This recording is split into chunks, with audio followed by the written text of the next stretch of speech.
دوستو، ہر انسان کی زندگی الگ الگ ہوتی ہے۔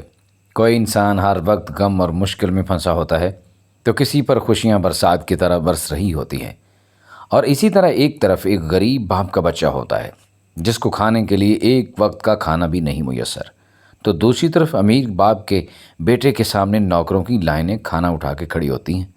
لیکن دوستو، یہ بات نہیں کہ غریب باپ کا غریب بیٹا ہمیشہ غریب ہی رہتا ہے، بلکہ ایسے کئی لوگ ہیں جو کروڑوں روپے کے مالک بن چکے ہیں۔ اور آج ہم آپ کو ایسے ہی شخص کے بارے میں بتانے والے ہیں جس نے اپنی زندگی میں وہ کٹھن اور مشکل وقت دیکھا جسے دیکھ کر اور سن کر آپ کے رونگٹے کھڑے ہو جائیں گے اور آپ کی آنکھوں سے آنسو نکل جائیں گے۔ تو آئیے دوستو، جانتے ہیں اس شخص کے بارے میں جس نے اپنی غریبی کو امیری میں بدلنے کے لیے انتھک محنت کی اور آج 300 لاکھ کروڑ کی کمپنی کھڑی کر دی۔ 4 اگست 1821 مطلب آج سے تقریباً 200 سال پہلے فرانس کے ایک دور دراز والے علاقے میں اس گریٹ پرسنالٹی کا جنم ہوا جس نے ہمیں اسٹریٹجی کا اصل مطلب سمجھایا، اس لیے کہ وہ بچپن سے ہی اسٹریٹجی کا مطلب سمجھ چکا تھا، چونکہ اس کی زندگی کی جدوجہد تو اس کے پیدا ہونے کے ساتھ ہی شروع ہو گئی تھی۔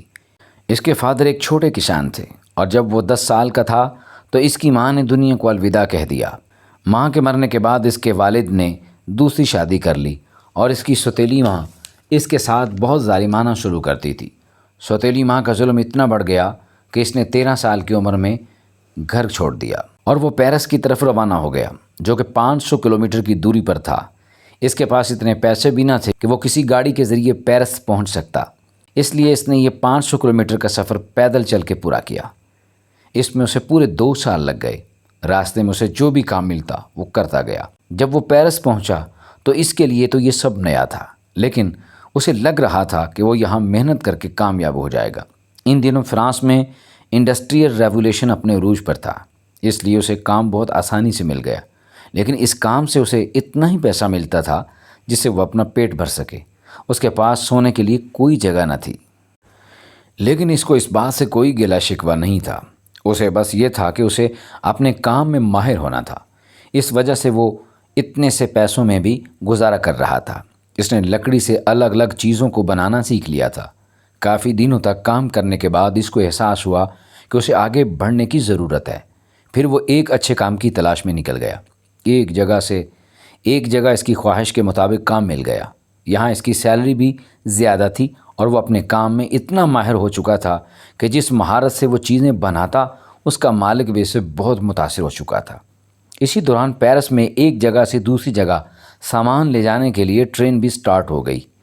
آپ سوچ رہے ہوں گے کہ ٹرین کے شروع ہونے سے ہمارے ہیرو کو کیا فائدہ ہو سکتا ہے؟ دوستو، اس نے تو ہمارے ہیرو کی پوری زندگی ہی بدل کے رکھ دی، کیونکہ سامان کو لے جانے کے لیے بڑے بڑے باکس کی ضرورت ہوتی تھی۔ تب ہی باکس کی ڈیمانڈ کئی گنا بڑھ گئی، تو ہمارے ہیرو نے اس سے فائدہ اٹھانے کی ٹھان لی۔ تب اس دوران اس نے دیکھا کہ باکس گول ہونے کی وجہ سے بہت جگہ لیتے ہیں اور ایک کو دوسرے کے اوپر بھی نہیں رکھے جا سکتے، اور اس نے یہ بھی دیکھا کہ لیدر باکس بارش میں بھیگ جانے کی وجہ سے خراب ہو جاتے ہیں۔ اس لیے اس نے باکس کو فلیٹ بنانا شروع کیا اور لیدر کی جگہ کینوس کا یوز کرنا شروع کر دیا، جو واٹر پروف بھی ہوتا اور ٹکاؤ بھی رہتا۔ ان تبدیلیوں کے ساتھ جب باکس مارکیٹ میں آئے تو دیکھتے ہی دیکھتے وہ سیلز اور مشہوری کی انتہا کو پہنچ گئے، اور وہ اتنا مشہور ہو گیا کہ فرانس کی ملکہ نے اسے اپنا پرسنل باکس میکر بنا لیا۔ وہاں پر اس کے تعلقات مختلف امیر لوگوں سے استوار ہو گئے اور اس کے پاس اچھا خاصا سرمایہ جمع ہو چکا تھا، اس لیے اس نے اپنا خود کا ورکشاپ کھول لیا۔ اس کی کاریگری کا جادو پورے فرانس میں چل گیا اور اس نے بہت سے ایوارڈ جیتے۔ لیکن دوستو، ہمارے ہیرو کو یہ شہرت راس نہ آئی، کیونکہ فرانس میں جنگ سٹارٹ ہونے سے فرانس میں بہت کچھ تباہ ہو گیا تھا، اور اس بار یہ اکیلا نہیں بلکہ اس کی پوری فیملی اس مشکل کا شکار ہو گئی۔ جنگ کے بعد اس کے پاس کچھ بھی نہیں بچا تھا، لیکن اس نے کبھی زندگی میں ہارنا سیکھا ہی نہیں تھا۔ اس بار بھی وہ کیا ہار ماننے والا تھا؟ اس نے دوبارہ سے اپنی ورکشاپ شروع کی اور کچھ ہی عرصے میں اس کی ورکشاپ پہلے سے بھی زیادہ چلنے لگی۔ اب کی بار وہ بیگز کی انڈسٹری میں ریولیوشن لایا۔ اس نے بیگز میں اپنی مہارت کا جادو چلایا۔ جن بیگز کو کوئی پوچھتا نہیں تھا وہ ہاتھوں ہاتھ بکنے لگے۔ اس کی کاراگری کی مہارت سے عام چیزیں بھی خاص بن جاتی تھیں۔ جیسے دوستو کہتے ہیں نا، قسمت کا اگر ایک پتا صحیح گرے تو سارے صحیح گرتے ہیں۔ اب اس کی ورکشاپ ایک کمپنی بن چکی تھی اور دیکھتے ہی دیکھتے یہ گلوبل برانڈ بن گیا، اور آج کی بات کریں تو یہ کمپنی لگژری دنیا کی کنگ ہے۔